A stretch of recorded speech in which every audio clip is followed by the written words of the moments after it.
Views and opinions expressed are not necessarily those of the staff or management of the Flavors of Northwest Arkansas podcast.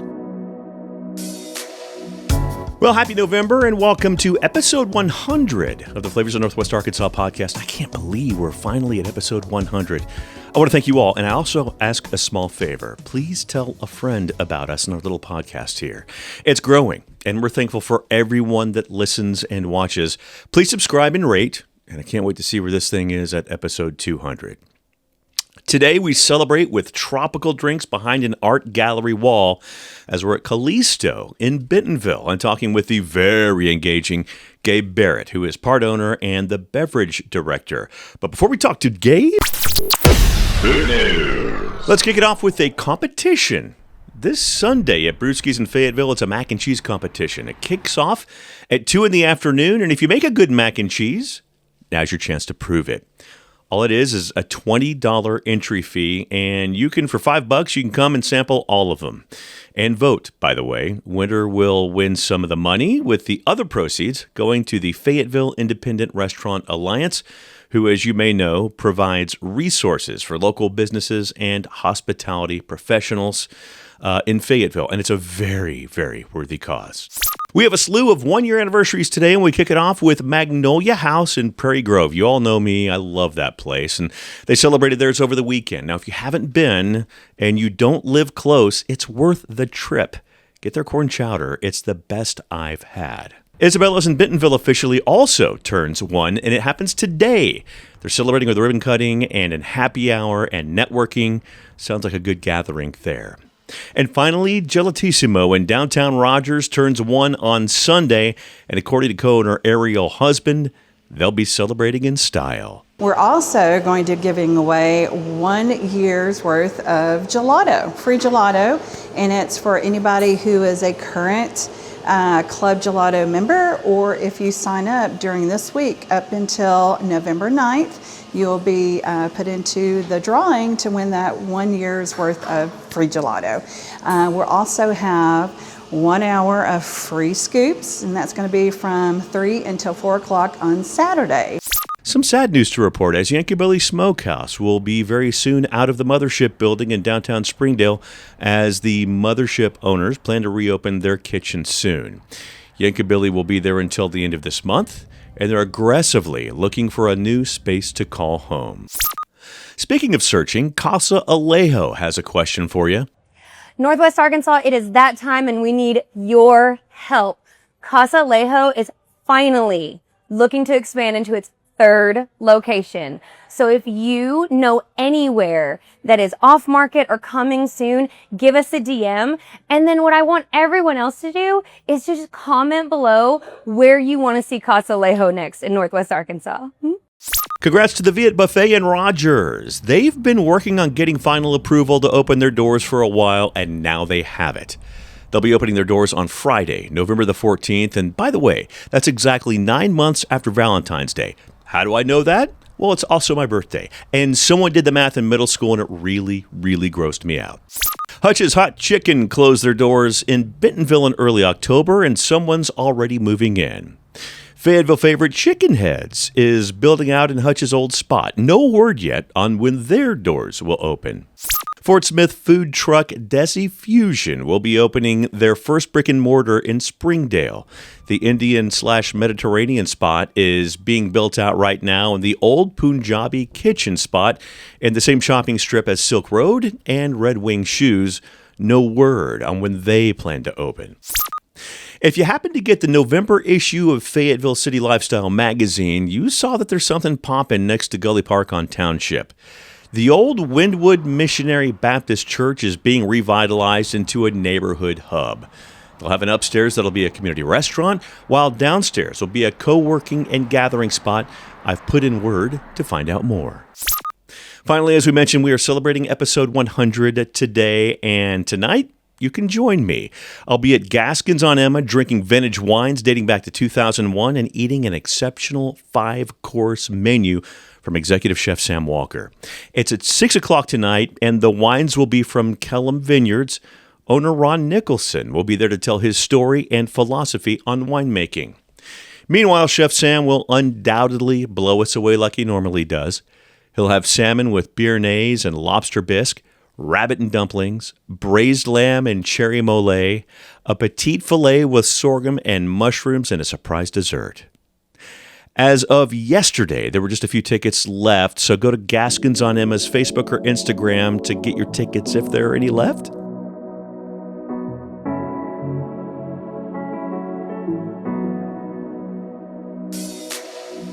Bentonville's Callisto is a family affair.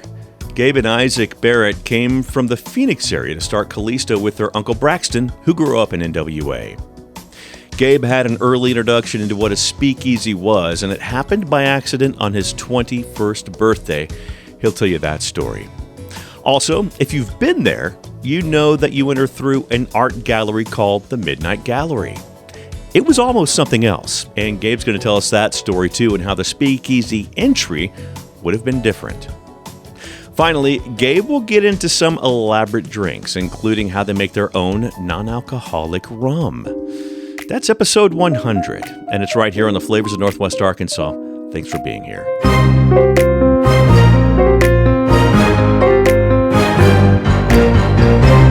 Teachers are dynamic leaders, shaping a new generation, innovating to prepare students for our fast-changing world.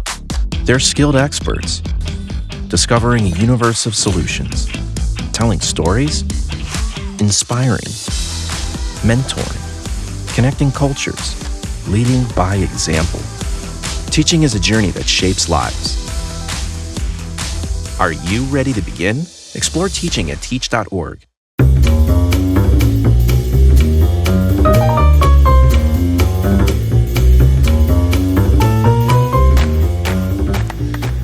Welcome back. We are in the heart of Bentonville at Callisto, right here behind the Midnight Gallery.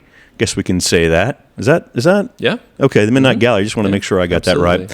Co-owner, part owner, beverage director, Gabriel Barrett. How are you, sir? Doing very well, thank you. Good, man. I appreciate your time. I really do. Absolutely. Happy to be here. I'm really pleased to finally be able to get you guys on here, because there's such a story with this, and there's such a story with the family and really the origination of Callisto, and I can't wait to get into it. But I'd really like to start out with you individually, and I guess also your family. Yeah.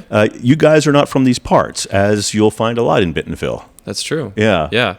So I started in Phoenix, my brother. Okay. Phoenix area. I was in Mesa. I lived all over Phoenix. Okay. Kind of growing up, we lived in a lot of places. So we lived in, California, Arkansas when I was very young, Rogers area. No kidding. Yeah. So we've been around the area. My dad's family is from Arkansas. Okay. Most of them are actually in Bentonville to this day, which is nice. Yeah. And that made the transition easier. I was about to say, I didn't know that there was any sort of connection there. Yeah. So, yeah, there is a lot of family here. Oh, nice. Yeah. Okay, well that makes sense. Yeah, I mean, for sure. Arkansas, Bentonville specifically. I mean, we would visit every Christmas at least. Really? During the summers. My dad's my grandparents are out here, and my uncles, aunts are also over here too. How long of a drive is that from Phoenix? Wow.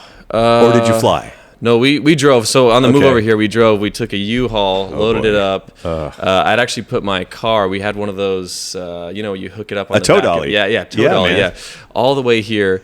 I think we took 3 days in total to drive, because we were stopping over at places. I think we stayed the night somewhere. Got to break it up. Had to break it up. Yeah, but it was a lot of fun. My brother and he flew out to Arizona because he moved out here first. Okay. Flew out to Arizona to come help me move out after we discussed that we were going to actually do this project. Giddy up. So it was a really cool what an adventure experience. Yeah, quite the adventure. Yeah. I remember, because I used to live in El Paso, and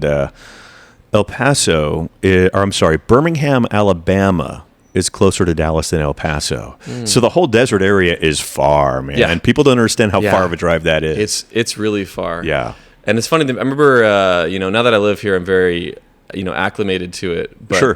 Being in the desert, it's so dry.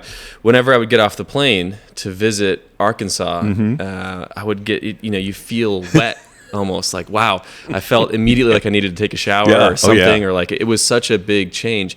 Now I'm so accustomed to it that when Right. I go back to Arizona, I'm like, man, this feels really dry. Really like this, dry. This is abnormal. So take some time to get used to, but that was an interesting. The first time I ever saw patio misters were in Scottsdale. Yeah. Yeah. And they're all over. Oh, you yeah. know? And they're very helpful too, because it gets No question. really hot. Yeah. Really hot, really dry. Super dry. And a little bit of that moisture is super nice. This was like the Yeah. 90s too. I mean, Yeah. it was before they were even big. They even have it in residential homes. I remember, growing up, we had Yeah. a place, and on our back patio, we had misters too. No that poured kidding. it in. Yeah. Unbelievable. That's crazy. Well, what got you into the hospitality world? Tell me about that. Funny story. Uh-oh. So I was 20 years old. Okay. About to turn 21. I was actually working at Domino's as a delivery driver. You were 20 years banking. old. Oh yeah. You had fistful of 1s and 5s to go for Dude, days. it was amazing. I had at the time I had a Prius, so gas was pretty good. Yeah, man. Driving around a lot. Yeah. Anyways, probably was there at that job for 6 months. I had done for some reason Domino's two separate occasions. One when I was maybe 17 or 18, and Okay. then came back later on at Yeah. around 20 years old. And I was turning 21, and my mom had given me a call for my birthday and said, "Hey, I'd like to take you out for your first legal beer." I said, "Absolutely, You got it. You're buying? Bring Let's the go." card. Yeah, let's go. That Bring sounds the amazing. visa. Love to hang out. That sounds great. Right. So my mom took me to a bar in Desert Ridge, which is right around the Scottsdale area. Okay, yeah. Scottsdale area in Arizona. And we went to a place called the Whining Pig, which was a beer bar. They had a massive selection. They must have had 40 plus beers in their selection. And we tried some awesome stuff. I was super into sour beers at the time, so that was one of the places where I could get a sour beer. And my mom also liked them too, and my dad was super into them, so it was kind of a family thing. We're like, yeah, we'll go get a sour. This is the place. My mom had found out about it. I had no idea what this was, but she takes me there. We have a few beers. We're having a great time. It's really enjoyable. Right. And then we're leaving. So we're getting out of there. We're leaving. We're kind of on our way out of the bar, and there's a door slightly cracked open. It's this big metal door. It's a little cracked open, and my mom, she's like, "What's this?" And so she looks around the door to see, what's inside. Yeah. And she's like, "Gabe, this is a speakeasy." I'm like, what is a speakeasy? What does that mean? She's like, well, she explains the history of it during Prohibition, right? These bars, they weren't allowed, so they had to be hidden. And this is like it harkens back to that time. Yeah. So we both take a peek in there, like, wow, this is really cool. And we actually see that the owners are in there. So the owners, and it's not open yet. It's still a little bit under construction, not Gotcha. quite open yet. The owners are in there, and then I guess the director of beverage or somebody in there higher up in their PR team, because they had multiple locations of Whining Pigs. So they had a decent crew. Now, did they all have speakeasies or just this one? No. Okay. In fact, it was a beer only. No spirits, okay. That's beer right. only, and they Yep. had quite a few locations of this beer bar, and Okay. they were known for a great selection. It was kind of quaint. It had some funness to it. Sure. It had a really fun pig as the logo. Like there was a course. lot of fun Yeah. elements to the bar. It was Nice. I think they may have had 6 or 7 locations around the valley, so quite a few spots. And this was their first dipping their toes into the cocktail world. So we're looking inside, and one of the owners he says, "Hey, Busted. why don't you guys come in here? What's going on?" So we're like, okay. So we drop inside, and they're like, what are you guys' names? We're this, we're that. This is what we're doing. Excited to show us. Very cool, yeah. So we're random people. We don't know them. They don't know us. They're super inviting, super excited just to see some random people that were dining or drinking at their other bar, that were checking out their new place that they were opening. And they invited us in, like, what's the occasion? Like, oh, it's his 21st birthday. Really? Oh, boy. Really? So he says, let's make this legal. Why don't you give me a dollar bill, and then you can have anything back here, because they had the liquor wall up there, right? I was like, yeah. So we give him $1, make it legal. We paid for it, right? He's being very generous, and he's excited that this 21-year-old kid's turning 21 at his place. That's great. So we actually end up having a few drinks, hanging out for quite a while in this place. So I don't mean to embarrass my mom, but she actually ends up getting a little, I ends up drinking a little bit more than I do. Pardon me, overserved, as it were. I don't want to put anybody on the spot. Of course not. We're unofficial situation there, but really fun. And over that time, we get to a certain point in the night, and one of the owners asks what I do, because we're enjoying the conversation, hanging out with them. Yeah. I was like, I'm a delivery driver for Domino's. He's like, cool. You want to work for me here? Yeah. He's like, I can't guarantee anything. We'll probably start you in the kitchen. Maybe you can work your way up to bar back. Bartending is a long ways out of a place like this, So he was very clear about that, and I was like, man, this is super cool. Like, I would way rather be here. Right. This is a novel experience than, in Domino's. So I was like, yeah, absolutely. He's like, great. So he turns to... let's drink to it. Yeah, let's drink to it. And he's like, he turns to his, the VP or one of his, high ups in the company. He's like, can you get the paperwork started?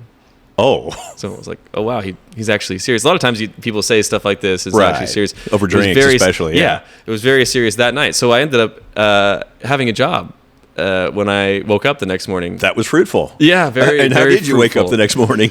I actually felt great. Okay, good. I realized my mom's a very, very reserved person, usually very controlled. She was having a good time, so I wanted to make sure, hey. My mother was the same, Yeah. So this was a very rare occasion where I was like, hey, actually, she's having a great time. I actually am going to stop having some drinks here, and I'll be driving us home later on. You'll be the responsible one. I'll be the responsible one. There you go. On my 21st, which I think is hilarious. At the time funny. too, I was like, that's really funny. It's my 21st. She's having a great time. I love that. That's great. Yeah, it was really, really fun. So how long ago was that? How long have you been doing it? So I'm 27 now. Okay. So 6 years ago. Okay. Yeah. Nice. Almost 7 years ago. I turned in January. So. Almost 7 years ago. Okay, Yeah. so a pretty good while. Yeah. Yeah, you've gotten used to things. You can say so. How do you end up? Well, I guess you did live in Rogers. So how'd you end up back in Arkansas? Yeah, so that's an interesting story. I'm sorry, we don't do stories here. Well, I'll keep it short. Yeah, no, I'm kidding. Go right ahead. Take all the time. So I lived in Rogers when I was young. My dad's family's from, Arkansas, Springdale. I think they were from Springdale originally, or they lived there for a long time. Yeah. They'd also lived around a lot. We'd moved a lot. So I grew up visiting Arkansas. Sure. So it always felt like a comfortable place.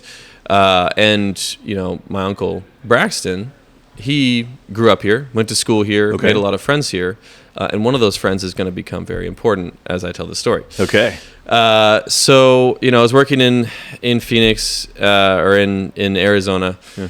And one of Braxton's really close friends purchased this property. Okay. And so Braxton, for a number of years, probably 10 years or more, had always wanted to do something tropical, some sort of tropically inspired bar. He'd been living in Hawaii. He loves to travel. He'd been traveling so he's all been over around. the place. Yeah. Okay. He's been all over the world. I think he's been to like 52 different countries or Good Lord. Something outrageous. So loves to travel, seen lots of different, cuisines, cultures, environments, places, and he's always wanted to do. He always loved tropical inspired places, tropical drinks, and so I think his time in Hawaii really influenced him in wanting to do that. Now, before I moved here, there's a place in Arizona that is this really well-renowned tropical cocktail bar. Okay. And I loved it. I'd been a patron of the place before. I really loved the place. It was amazing. And eventually I found myself working there, which is what I really wanted to do. I really wanted to end up there. So I was working there and got a lot of experience and a lot of love for tropically inspired, cocktails and the whole culture of tiki and all that, all the stuff that surrounds that. And so ended up that Braxton also wanted to do that because of his experience, in Hawaii and just his desires, and he said, like 10 years or more, we wanted to do this. Yeah. So the property was purchased by one of his really close friends. Okay. And Braxton, he gives me a call and he says, Gabe, I have this idea. Casey, our friend, he brought this property. He really wants to, I really want to do this bar. and I want to do it with you. You have the experience to create this. I've been creating menus, working in bars, managing, bartending and doing craft cocktails for, quite a few years at that point. Sure, yeah. And he's like, I really want to do this with you. I think we can make this happen. This is our dream. And so Braxton and my brother Isaac, they created this business proposal to show to Casey, because they had already been down here. They were already moved here. So they proposed this idea.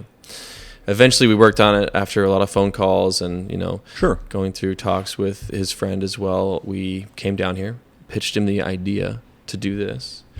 And he said, yes, sounds good. Great. So That's how great. I ended up here. Awesome. Yeah, moved here. So obviously you talked about it being a family affair, but yeah. you move here. What do you do? What do you do? What do you do first? Because you've got the building. I'm assuming, I don't know what it was beforehand, but you're gutting it, right? I mean, it's a big build out. Yeah, this was an interesting process because you get here. This is our first, each of our first ventures, solo ventures into, starting our own business. Yeah. And it's like, wow, where do we even start? Oh boy, you don't know what you don't know. Here we go. Exactly. So this is all learning experience, right? So we're excited. We're going to get into it, but where do we start? Where do we begin? It's like, okay, well, so we created, we had a lot of meetings about this and sure. Hey, let's break this down. Let's create a business plan of a plan of action, how we're going to actually accomplish these things, the things we need to do to start. So, okay, we need to figure out the name. We need to figure out the design, the planning, the process, the concept, nail these things down, right? And so it was creating the LLC, getting licenses, getting websites. There's so many things you start with. It's like, okay, where do we begin? Let's start really simple. Let's make these first few steps, and then let's begin with the business plan. So creating a plan is always the most important part of any venture, right? A breakdown. Follow the plan step by step, and then you have to obviously execute those things. But that's the first thing, right? Create a plan. Yep.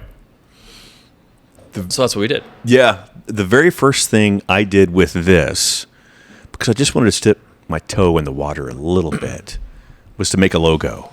Yeah. And once I got the logo, when I got the logo back, that's when I know, okay, this is real. Yeah. This is real now. Yeah. And then I got into everything else. But yeah. So it was a logo for me. Funny. It's funny for you because for us that actually came later. So we pitched this concept under a different name. Oh. This was not originally called Callisto, and we actually came to that name later on because we were trying to find something that we liked more. Originally, Lono was the name of Callisto, and we had pitched it as Lono. Okay.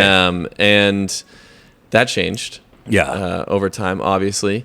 But we came to the logo and the naming of Callisto after we'd already gotten started, very well into the process. Seriously. And we'll get into this later, I'm sure, but there's some concepts and some changes that were definitely made that we that we're not. So you guys had to be planning. nimble, mid build out. A lot of things because you don't know with construction stuff. There's always curveballs, right? Oh gosh, yeah. During construction, there's so many things they tell you. Well, this can't work because of this. Yeah, it's like, okay, well, we got to figure something else out. You got to be nimble. How do we accomplish the same goal, but we have a different route? I'm trying to throw out all the buzzwords. You got to be able to turn on a dime. You got to be nimble. Yeah, you got to turn on a dime, be nimble. Yeah, exactly.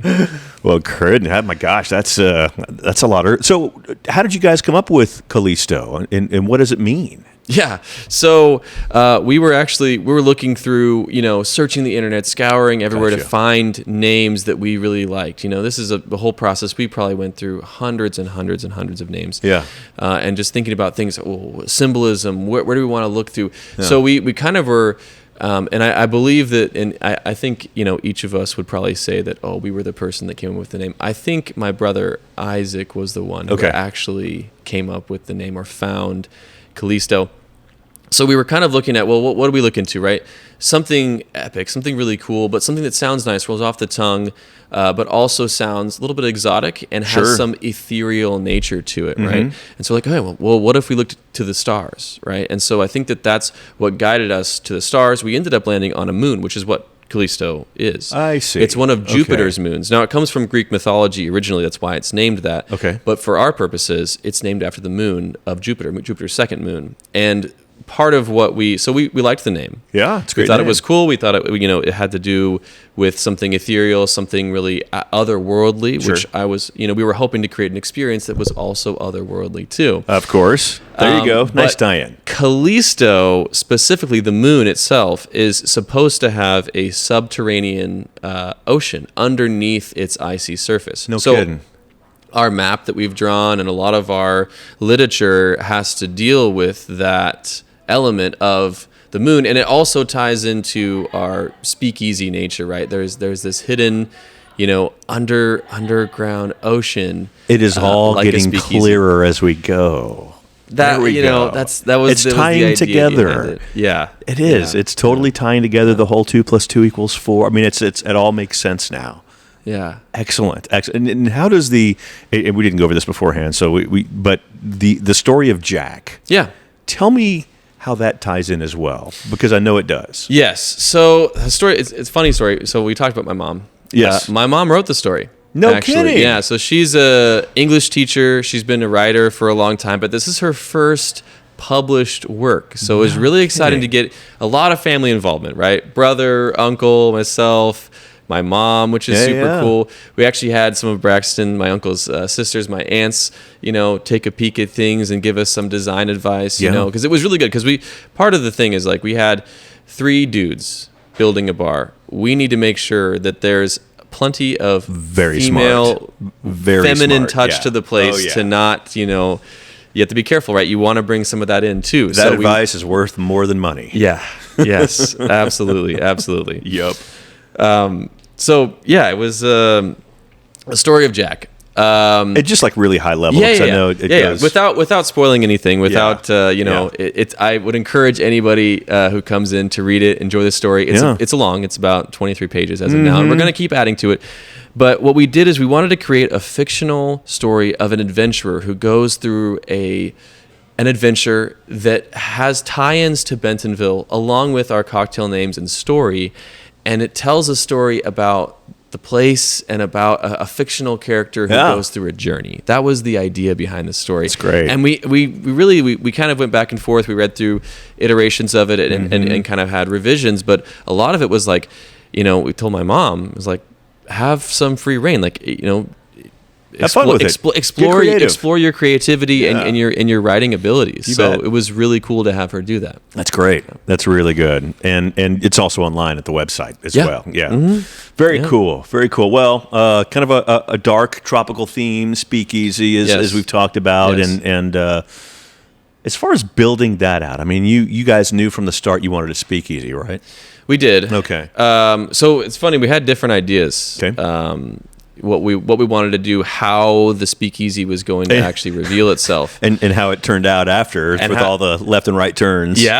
Yeah, and it was different. So from being nimble, exactly, nimble and able to turn on a dime. Yeah, we always wanted to have a speakeasy. It's great. So our idea behind the place was modern tropical. So you go to a lot of tiki style places, and I actually love this. It's kind of kitschy. It kind of has that old school, very, very maximalist, super over decorated, which I love. I really love that.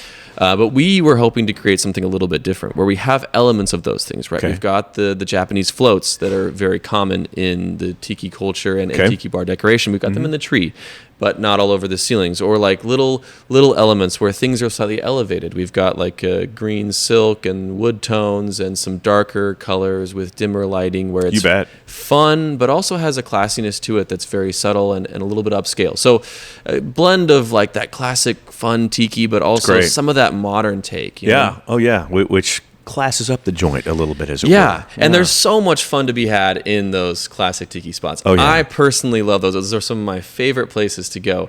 Our idea was to do something a little bit different and kind of change the script a little bit with some of our design. Gotcha.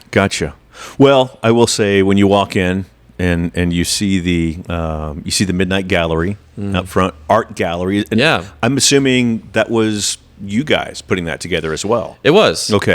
So part of that process too is hey, Well, I'll backtrack a little Okay, bit go ahead. That's because great. the art gallery wasn't originally going to be an art gallery. This Okay. kind of ties back into, yes, we've always wanted it to be a speakeasy, but we It actually was had going to be a tire shop, different wasn't plans. it? Oh, It was no. going to be a tire shop. So we had originally, in all of our original plans and our original pitch and everything, that was supposed to be a gift shop. Okay. Supposed to be a gift shop. It was supposed to have, shelving and gifts and a desk up there where we would sell gifts and trinkets. And to get into Callisto, there would be a bookshelf that would open, Of and course. then you would enter Callisto naturally, right? Of course. Naturally. Just the one book you remove and Yeah. Yeah. Yeah. And we had run with this idea for a long time Okay. through our, creation process of the place. Yeah. And even through like part of our construction, I'm trying to remember back when this was, but Yeah. we had one of our proprietors, Hannah, Casey's wife, Hannah. Okay. She came up with the idea to do a art gallery. Okay. And there's a fun picture of her up on the wall over there where she's got all these books spread out and she's doing all this research, and Yeah. she messages it to us, she's up late one night or whatever, messages it to us, and we see it and we're like, that's a good, all Actually three of us were works. together like, that's a really good idea. Yeah.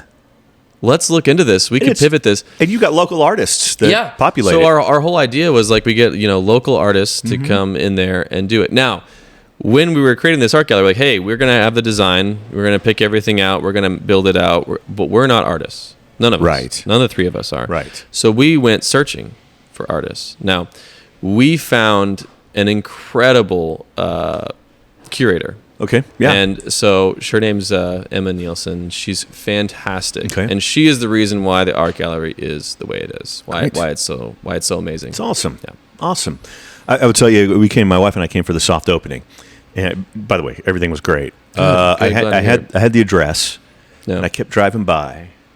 I don't see anything. It's an art gallery. I don't see anything. I'm just driving by, and I finally okay, I'm going to stop and I'm going to go in and ask if they know where this is. And I walked in and asked the lady up front, yeah, I'm looking for Callisto. She's like, oh, this is it.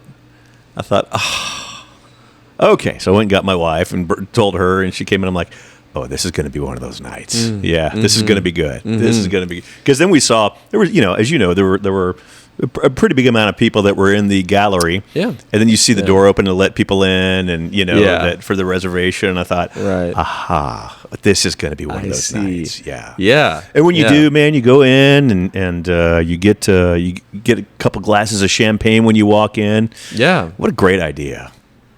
Yeah. Thank Yeah, you. yeah. I appreciate that. So that's the start of things, and then from there, you guys bring them in. Tell me about the process of it. yeah, of entering and coming in. Yeah. So we wanted to create an experience, right? Sure. An experience, but also a place that you can come to anytime. Show up, enjoy yourself. Our idea behind this place was fine dining level of experience and service with a casual environment. You don't have to dress up. You can just come however you are. Anybody, come in, enjoy yourself. But we will give you a high level of service. You bet. Which I think is a nice blend. It's nice to have that. Now, the bubbles when you enter it's little details, little touches, right?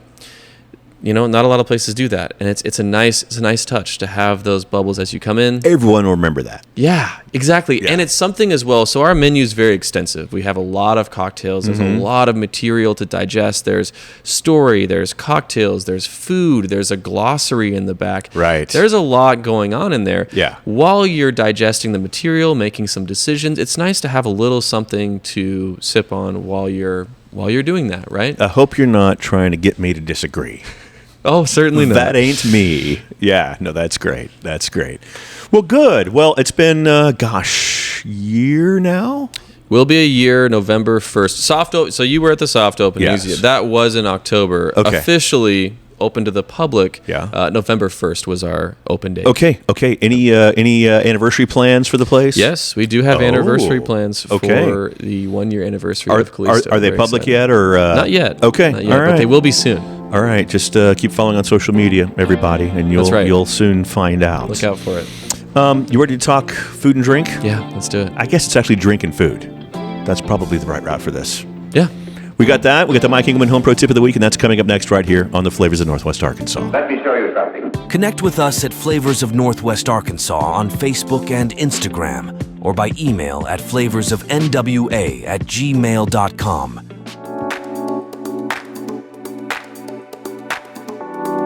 And welcome back. It is the Mike Ingleman Home Pro Tip of the Week, and for that, we're going to Gabe. Gabe, what do you have? So I wanted to get a little something that you can bring home. Yeah. And something actionable, at home, easy. I want to talk about flavoring spirits, infusing spirits, really. Super easy. Take a spirit, any spirit you want. Take a fruit. This is really easy with fruit. And infuse it into the spirit. Now, what you want to do, this is the tip. Use frozen fruit. Oh. You ever notice when you have you freeze fruit, you let it thaw, and it's really mushy? Okay. Yeah? That's because during the freezing process, some of the cell walls and the structure breaks down. So as it melts, when you infuse a frozen fruit, it imparts way more flavor way faster. Okay, so question. Yeah. Do you buy the fruit and freeze it, or do you buy frozen fruit? I would buy frozen fruit. You can do either one. Okay. I think it's a lot easier just to buy frozen fruit. Yeah. For example, at home, you love gin. quick, easy, raspberry gin. Okay. Take your gin, have a weight, measure something out. You don't have to be super precise if you don't want to. Sure. Measure with your heart. At Callisto, we're very precise. We measure a lot of things, but you don't always have to do that. Yeah. Take your gin, add in, a good amount of frozen raspberries in there. Let it sit for 12 hours. We usually let ours sit between 12 and 24 hours, depending. Yeah. Let it sit for 12 hours. You'll see the color will be vibrant. You'll have amazing raspberry flavor, and you can do this with any frozen fruit. Strawberries, raspberries, pineapples are great too. Oh, yeah. Anything like that. Easy, fun tip of The week. the week. What a great tip, man. Awesome. Cheers. Well done, sir. We'll be right back. Your story doesn't have to end. As an organ donor, the good in you can live on. In fact, you can save up to 8 lives through organ donation. Sign up to give the gift of life after you're gone. You'll be happy you did. Just maybe, someone else will too. Sign up online today as an organ, eye, and tissue donor at organdonor.gov. It saves lives.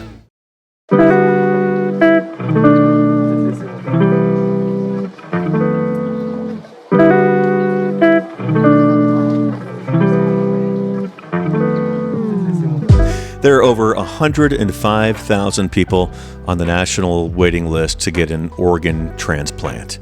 87% of those are kidney transplants, which is what I had in 2022.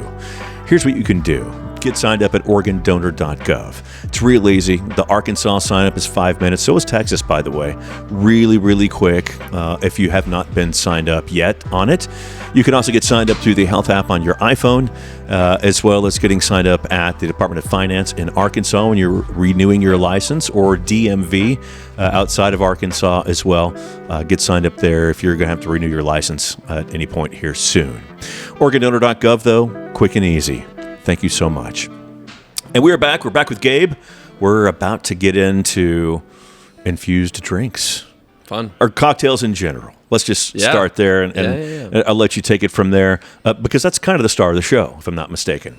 It is the star of the show. We intended to be a cocktail bar, craft cocktail bar, Sure. with small bites, and those small bites have actually They're grown. great. And thank you, I appreciate that. I'm glad you like them. Oh. They've grown. They've become more than small bites. Actually, you can get a full dinner here now, which is cool. It didn't start that way, but it has ended up that way, which is fun. Yeah. We are cocktail focused with an excellent food program as well. Yeah, outstanding. Most popular drink here right now is? So I'd have to look at the numbers. I didn't look at the numbers before the Understood. podcast, but I believe it is the Gilded Merchant. I believe. Now, it depends on the day, and it's really cool because there's a large variety. There's so many cocktails on the menu. There's a large variety of things that sell, and there's a lot of things that sell often, so it can change up. But the Gilded Merchant, I believe, right now, and it seems like has been pretty consistently in at least the top 3, if not the most popular one. Okay, and it's very tropical too. Speaking of which, tell me about it. It is very tropical. So It's a fun cocktail. There's a very tiki-oriented cocktail making technique where you're blending a banana into a cocktail. So we take a fresh banana, you cut that in half, and toss it into the blender to blend it up with lemon, pineapple, demerara, orgeat, passion fruit. We use El Dorado 5-year along with some tiki bitters. So really has this rich banana flavor, which is a very hard flavor to get into a cocktail. Interestingly enough, there are a few flavors that are especially difficult. the fresh banana. Yes, yeah. So one of the ways to do it is actually blending up a banana into the cocktail to really give it some freshness, some vibrancy. Okay. That makes sense. Yeah, it's a tricky flavor to get in there. There's other flavors stand out, other flavors come through, and this kind of goes into some cocktail making stuff. So I don't want to get too deep on that. I understand. But that is one of the flavors that is difficult to do. So as opposed to blasting it with a banana liqueur or something like that. Yeah. So sometimes even banana liqueur doesn't stand up in cocktails, and it has a flavor. But if you really want that banana to come through, you have to do other things, infusions, or really incorporating it in there. That's one of those flavors, which is great. And I'm a gin guy, as I told you. Yeah. I got to know about the Suffering Bastard because I've had that. Yeah, so that... And it was just the title, and I saw it was gin. I'm like, I'm in. Yeah. So that's a great cocktail. Love that cocktail. Yeah. We actually have a section called Twisted Classics. So the Twisted Classics section, so we've got Twisted Classics, and then we've got everything else after that is fully original. Okay. Now, the Twisted Classics are our take on classic cocktails. So the Suffering Bastard, for example... and we've got origin breakdowns of where it came from and all those kind of things. Yeah. But the cocktail itself is a classic cocktail. Okay. Originally, it's a lime, ginger beer, demerara, and rum and cognac and gin cocktail. Yeah. Now, I wanted to change that up and add some things to it. So the rhubarb edition, the orgeat edition, we actually have sparkling wine in there as well. Those are things that were never originally a part of the Suffering Bastard. Interesting, yeah. But it just came about from this idea of I love this cocktail idea. Very cool, very classic. How can we add our own twist and our own take on it? So I was... R&Ding, researching and developing cocktails and making cocktails, trying things. And, I love rhubarb. So I was like, man, I think I could incorporate that here and it would be really delicious. And then originally it had some sparkling water to it, which was actually diluting the flavors down. And I thought, well, what if I added the sparkling element, because there's originally the ginger beer sparkling element. What if I added that sparkling element, but it actually has some body to it. It has some flavor. It adds something to the cocktail that really makes it more complex. And so that's where the sparkling wine element came about. Yeah. And so it kind of, kept evolving how about some nuttiness in there? And it's like, okay, well, let's do some of the orgeat, and so that element came for those that don't know, what is orgeat? Orgeat is a French, originally a French syrup. It's a orange blossom water, almond based syrup. So we make everything in-house. All of our syrups, all of our tinctures, all of our infusions, all of our juices are fresh. Everything we do in-house. And orgeat is one of the ones that we pride ourselves the most on. It's a very classic tiki, tiki tropical style of syrup, right? Yeah. I think the recipe for that one took me a long time. I think I spent over the period of 6 months perfecting that one specifically. Now, a lot of the other syrups and those creations, those were a lot faster for me. I'd done a lot before, or even making some new ones, it wasn't as difficult. But that one really wanted to get that just right. So very, very proud of that particular one. Sounds great. Awesome. So the Scarlet Elixir, 48-hour clarified milk punch. Yeah. It caught my eye just because I have no idea what that is. Awesome. Let's talk about it. Yeah, so let's do it. That cocktail. Now, if we talk about the Gilded Merchant being the most popular cocktail, the Scarlet Elixir is my favorite cocktail on this menu. And I feel partial to all of them, right? They're your children. They're my children, but that one of any of my children is my favorite. Okay. I love that cocktail. Now, the process is really fun. Part of it's the process. Part of it, is making it a milk punch. Milk punches have been around for a long time. They're this classic idea, and it has to do with the science. Strong acidity in citruses like lemon or lime cause milk proteins to separate. Okay. Right? So they start separating out. And what happens during this separation process is those milk proteins will bind to the solid and astringent components in a cocktail. So they're actually binding to other components. Like let's say you have, solids in lemon juice or solids in other elements in your cocktail. Those proteins are binding to those solids. Okay. And so what happens in the creation of this cocktail is, and creating cocktails that are milk punched is a different process than creating normal cocktails, just because of the nature of the way the cocktail flavors come through when you milk punch it. And we won't get too much into that, but the process is fun. Create the cocktail, adding the cocktail to the milk. So the milk's actually in the cocktail, right? Okay. Those milk proteins will start to separate, right? You let those sit for a while. You let them kind of bind, sit, separate, and then you create a filtration system. Okay. The filtration system, and a lot of times it's this cheesecloth chinois situation, and you're actually utilizing the milk proteins to filter themselves out. So they're, you can, and we've figured out a way to, over time, one run through and getting this, really perfecting this process down. Sure. Oh, yeah. A lot of times it takes multiple runs to get this down. And the reason it takes so long is because when you do it right, it's dripping. Drip by drip. Oh, so gosh. to create a service-ready cocktail, you're in it for 48 to 72 hours to create a service-ready cocktail. But what you're left with, and the reason why we do this, you're left with a cocktail that's translucent. So in the case of the Scarlet Elixir, it's got that hibiscus tea, that pomegranate. Those things add those red colors to it. Yep. The lemon, the orgeat, the rum. They kind of add these darker colors to it and also some brightness. So what you're left with is it takes all the solids out. So you're left with a cocktail that's translucent, not necessarily colorless. Right. Our Pina Colada 2.0 is also a clarified milk punch. That cocktail is very, almost like water. It looks like water almost. No kidding. But the Scarlet Elixir comes out scarlet. It comes out red.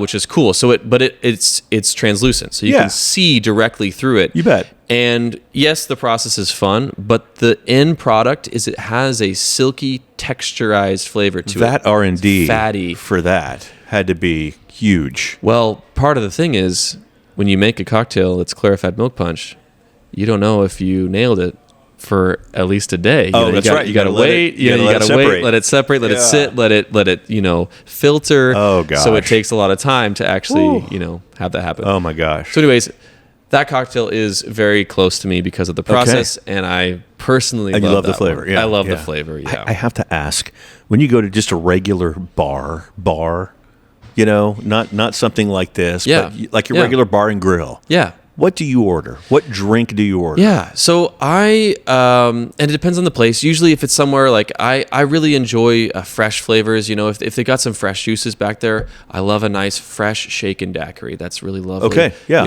Really nice. If they don't, I'm a big Scotch lover and a big rum lover. There it is. I will order a neat Scotch or a neat rum, and I will be very much enjoying myself. So there's always something for me that I can find at any place. Great. I was just curious Yeah. because Great question. these are places where not as much is put in to what it is that you do here. So I was just curious. Yeah. Okay, cool. I've got to ask about the loose cannon. Yeah. That's we're switching over to the whiskey, right? Yes. Yeah. Stirred cocktail. It's actually rum and whiskey together. Okay, there it is. So Yeah. it has Elijah Craig bourbon in there. It's got Plantaray pineapple, which is a pineapple bark infused rum. And for those who maybe don't know, the bark of the pineapple is just the skin. It's the name for the skin of the pineapple. So kind of an interesting infusing the bark of the rum, but it's a really great rum. Anyways, so we have those two in there. We've got chocolate bitters. We've got Averna Amaro. We've got Koki. Yeah, Averna is such a lovely. Great. Yeah, and it always has this little bit of a chocolatey note to it. It does. Really, really nice. It does. The chocolate bitters that are in the cocktail kind of accentuate that slight chocolate note that comes through, which is super cool. Chocolate and bourbon are very good friends, so that's always a fun note. Pineapple chocolate and bourbon is a very interesting combination because we have Koki Americano, which is a Bianco fortified wine aperitif that we infuse with, well, like the tip of the week, frozen pineapples. There you go. To get that flavor in there. So it adds this like kind of light brightness, a little bit of a tropical note to it, and creates a little bit of a balance. Okay. Then we've got some Demerara in there, We do orange expression, so you've got orange oils over top. You've also got cinnamon infused vapor that is smoked into the cocktail as well. So you have a cinnamon nose with some orange oils, and then you get into the cocktail and you've got more flavors going on. So the presentation's fun. The flavors, because there's a lot of things that go into cocktails. A lot happening, from the olfactory senses, everything. It's visual, it's smell, it's taste. Love it. It's an experience. So Averna with soda and lemon almost tastes like a Coke. I bet that does sound very nice, actually. Yeah. I've been missing out on that. I need to try that. I went on I probably went through about 3 Averna bottles at one point because that was what I was having. And Averna it was just is so awesome. It was just so, I don't want to say understated, but it was just so, it was kind of understated. Yeah, it was really, and was really nice. Amari as a whole, are, I think, just not as popularized in America. So it's cool to see people getting more into them and drinking them more, because they have some niche flavors. They have some divisive notes, like some of the bitterness, but there's so many cool flavors. Which one was the one with the artichoke? Which is the artichoke? Chinar. Yeah. Chinar. Yeah, that one's very, very. It's a little offensive. It can be offensive, and then you get even deeper sfumato, which is really bitter as well. But they don't hide it. It's on the label. It's on the label. Yeah. People know about it. Fernet's a big one too. Yeah. Malort is funny. That one, and then that reaction. It's a great people all the time. It's a great follow if you ever follow Malort in social media anywhere. It's like the advertising. I had a buddy of mine tell me, it's what you drink when you want to fight your dad. So yeah, exactly. Yeah. That's a funny one. Very divisive as well. So. Oh goodness. And that one's out of Chicago, I think. Yeah. Mm-hmm. Okay. Yeah. That's awesome. Well, bowls. You guys have sharing bowls. I mean, big old bowls. Yes. And I love the idea of the Curse of Lono because of Jack's story. Yeah. And a little bit about that. Yeah, so Curse of Lono. Braxton, my uncle, is he's a tequila lover. Okay, he loves tequila. So he's very partial to that bowl in particular. So that bowl I really like because he loves it so much. It's also purple, which is fun, and it's purple because of the combination of the pomegranate that we use, but also the blueberry infused tequila. Once again, frozen fruit. Yeah, frozen fruit. There it is. And so it makes the tequila purple, which is fun. Yeah. Very cool, very refreshing, very very tropical, pineapple-y, bright, fruit forward. But the sharing bowls are fun. They're a fun idea. So it comes from a lot of tiki bars. They have these sharing bowls, and one of the classic ones is a scorpion bowl. Okay. It's a classic tiki cocktail, and it's a sharing bowl. So the idea for these sharing bowls came from this scorpion bowl idea. They have scorpion bowls at quite a lot of tiki bars and restaurants. People love it. It's a fun time. It's very it creates an intimate experience for you and your friends, and kind of involves everybody, and it's fun. So we wanted to create some variety. So when I was creating these bowls, which each of the bowls are original bowls, so we don't have any classic bowls on the menu. Yeah, no, that's great. But that would be fun, and maybe Volume 2 will have some classic ones. There you go. But it's a fun experience to have that. And so the 4-person, we've got 2, and so I wanted to have different sizes, which is fun too. Of course, you can choose. You can have 2, and I haven't seen this before at other places. I'm sure somebody else does this, but I haven't seen it. Okay. Having the choice between a 2-person and a 4-person. 2-persons come in this really cool bowl. They're really fun. The 4-persons come in this big fish bowl, and they come in another bowl inside, and they have dry ice inside the bowl. Kidding. So when it gets to your table, there'll be water poured on top of it, and that dry ice will smoke all over the table. It's an experience, yeah. right? Like a lot of things at Callisto, it's the little details that add up to a really lovely time. Yeah, that's great. Of course, the shots. I mean, you got to talk shots. And beforehand, I was telling you, love potion number 3 that serves 4. Yes. So the shots are they can be individual. You can get 1, serves 1, or you can get up to 4 if you can get up to as many as you'd like. Gotcha. That one is really cool. So that one is a vodka based shot. I wanted to have a variety of things. I wanted to have a tequila one, a rum one, because we're a rum focused bar, and a vodka one for those who'd like that. We haven't talked vodka yet. Yeah, that's a good point. Yeah. So vodka is an interesting thing, and there's a lot. And I have my own vodka philosophies, and we have vodka cocktails, and that's an interesting topic as well. Sure. But this one has Ramazotti Rosa, which is it has some orange notes to it, like orange blossom, but it's very floral. It's very interesting liqueur. Okay. Watermelon, which we use making fresh watermelon juice. We Excellent. have a few different juicers, which is a interesting thing. But right. Yeah, we have a cold press juicer, which there you is go. awesome. Yeah.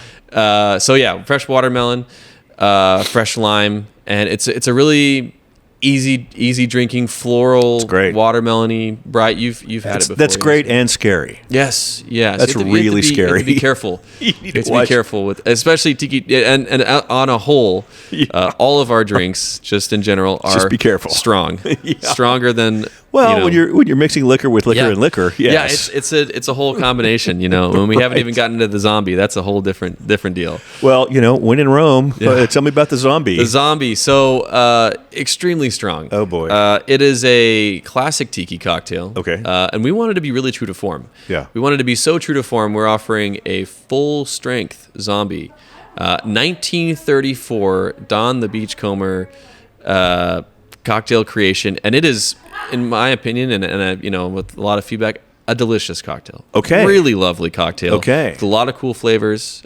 Spirit forward, like that rum punches through. Okay. But you get lovely flavors from the Don's Mix, which is a combination of grapefruit and cinnamon. Here at Callisto, we do a cinnamon syrup and infuse it with grapefruit zest. Yeah. Fresh lime, Velvet Falernum, which is a Bourbon baking spice, rum-based liqueur. Tiki bitters, 3 different kinds of rum, some of which is 151 rum, but the 151 rum we use is Hamilton 151, and I will say that is some of the most delicious. I'm not familiar. 151 I just want to hear 151. My brain goes to 1994. Oh, and, yeah. A different kind of 151. Yeah. We'll leave that there. Rum flights. Yeah. Outstanding. Yeah. So 3 different ones that I saw online, but they all look really different. Yeah, so part of the idea behind the rum flights is rum in the U.S. and Arkansas too. This is a very bourbon heavy state, which we also have bourbon. I love bourbon. Sure. We carry it, You bet. but we are very rum focused. And so what we wanted to do is like, hey, not everyone knows about rum. Not everybody's tried a lot of rums.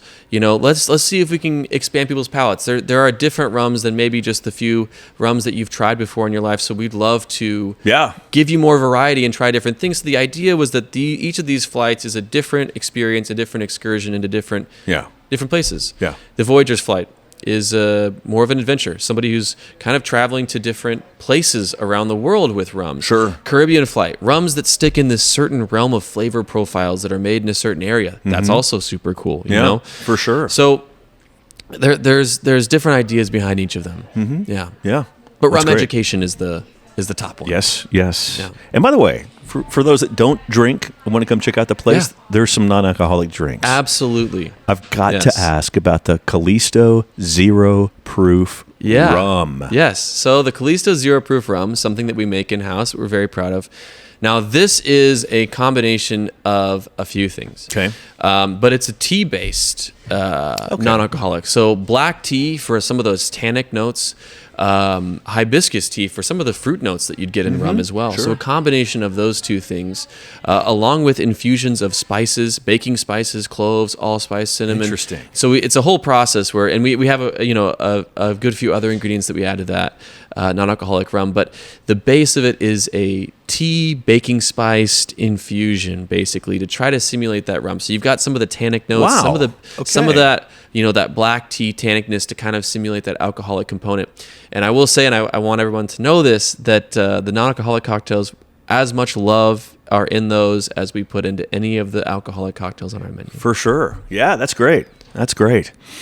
Boozy treats. Yeah. I guess this falls under food, but also falls under booze. Technically, it's a cocktail, really. Okay. It's food and cocktail. Okay, that's great. That's great. Yeah. And the Pearl Diver to me looks really good as well. Tell me about that. It is lovely. So we wanted to do alcoholic infused ice creams. I mean, it's fun. It's cool. Yeah. It's a cool dessert to have. Sold. So Sorry. we rum was like, well, what can we do here? What are we thinking? And I wanted to, so the two there's a sorbet and there's an ice cream, and both of them are based on some really awesome classic cocktails. The Saturn sorbet based on Saturn, classic tiki cocktail. Okay. And the Pearl Diver ice cream is based on a Pearl Diver, which originally is like a lime orange whipped honeyed buttered cordial cocktail, which is super cool. Yeah. And so we wanted to incorporate those flavors into this ice cream. So when we were going about that process, I was taking a lot of the notes from that cocktail to incorporate them into making this ice cream. And then you kind of start out making an ice cream, and then you get into making alcoholic infused ice cream. Now, very careful with ABV ratios, as there's freezing points that you can't hit with certain amounts, but 100%, yeah. A super cool process, and the R&D for that one was very fun. I actually borrowed, because none of this stuff was open. We didn't have ice cream machines when we were kind of opening up, none of this was going on. So we actually went to my grandma's house. Thank you, Grandma. Appreciate you. To borrow her ice cream machine so that we could make these ice creams. Grandma has an ice cream machine. She has an ice cream machine. How many grandkids does she have? Oh, man. Quite a few. Okay, that's why she has it then. Yeah, quite okay. a few. Right. At least. That makes sense. At least 5, 6 more. I don't know. I'd have to count. Yeah. All right. A lot. I got you. Yeah. I got you. Well, that makes sense. She gets a pass for having an ice cream machine. Oh, yeah. For sure. Oh, yeah. That's great. That's awesome. Awesome. Yeah.